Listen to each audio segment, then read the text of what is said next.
Operation थिएटरमध्ये आहे. ही माहिती मिळाल्यानंतर आम्ही स्टाफसह इथं आलेलो आहोत. सदर बाजार स्वतः आम्ही आलेलो आहोत. आता आम्ही फॉरेन्सिकची टीम पण बोलवली आहे आणि नेमकं कारण काय आहे आणि कशामुळे तो मृत्यू घडलेला आहे याच्या तपासाबद्दल आम्ही आता सुरुवात केलेली आहे. सर्वप्रथम आम्ही घटनास्थळ पंचनामा करतो.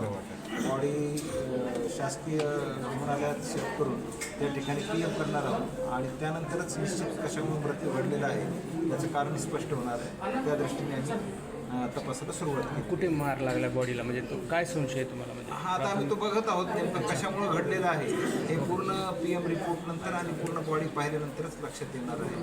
PMच्या रिपोर्ट नंतर आपण कन्क्लुजनपर्यंत येऊ शकू की नेमकं मृत्यू कशामुळे घडलेला आहे आणि सर्व अँगलने आम्ही त्याचा परिपूर्ण तपास करणार आहोत आणि आमची जी फॉरेन्सिकची टीम आहे तिला पण या ठिकाणी पाचारण केलेलं आहे. त्यांची सुद्धा आम्ही मदत घेतो. कुणाच्या संशयाने काही आपण शोध घेतो? अकस्मात मयत आहे तो सर्व अँगलनेच आम्ही त्याचा तपास करणार आहोत. घटना कशी अपघात आहे का घातपात आहे कुठलीही शक्यता आम्ही रूल आउट करत नाही आहोत. अगदी सुरुवातीची स्टेज आहे त्यामुळे सगळ्याच अँगलने आम्ही तपास करतो. Okay sir, thank you. काल तो सकाळी 7:30 वाजता ड्युटीला घरून निघला होता. ऑपरेशन थिएटरमध्ये जायचं ऑपरेशन आहे म्हणे. आता पप्पांना आणलं ते लवकर राहता तो घरून.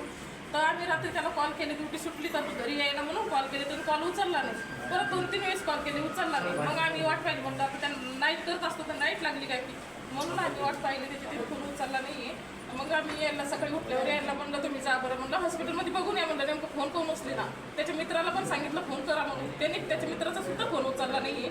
मग यायला मी म्हणलं जाऊन बघा. हे बघायला आले तर डॉक्टर लोक आतून खालून कोण त्यांना येऊन देत नव्हतं. त्याच्या पुढचं त्यांना माहिती काय झालं तर ते येऊन देत नव्हते. पण आम्ही त्यांना खाली आलो, त्या सिस्टर आम्हाला घरा येऊन द्यायला नाही. तिघी जणी अशा हातात धरून उभा होते.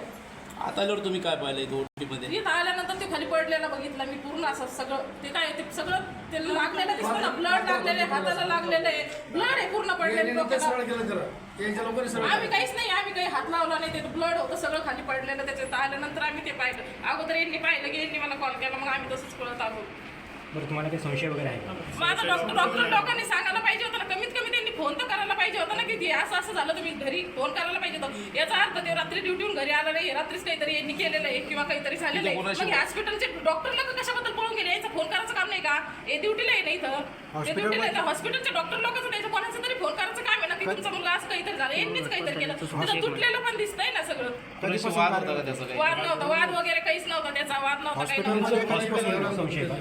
तुम्हाला घातपाताचा काही संशय आहे का? घातपाताचा संशय आहे आम्हाला, कारण की हा माझा पुतण्या बोलत होता डॉक्टरला, ते डॉक्टर हसत होता. तुमचं शेवटचं बोलणं कधी झालं? ते घरून निघला होता तेव्हा फोन वगैरे काहीच नाही झाला. फक्त ते घरून निघला 7:30ला, सकाळी 7:30 पावणे 8ला घरून निघला होता. त्याचा 8-8:30चा टायमिंग आहे. रोजच्या टायमाला घरूनच निघला तो. हॉस्पिटलमध्ये काम करतात का अजून दुसऱ्या पण करतात ते? इथं बी करतो तो आणि कॉल आले ना त्याला हॉस्पिटलचे तर कॉल करत असतो तो. कॉल त्याची वेगळी असते, ती ड्युटीला इथंच होता तो. बरं, कोणत्या पदावर होते? किती महिन्यापासून काम करतो? त्याला 2-3 महिने झाले त्याला. ते OT मध्येच कामाला होता. एक्सपिरियन्स आहे त्याला. तर त्यांनी पहिलं केलं इथं कॉल करत होता तर डॉक्टरना त्याला बोलवलं होतं की तू इथं ये म्हणून ड्युटीला. तुमचं नाव काय नाते तुमचं?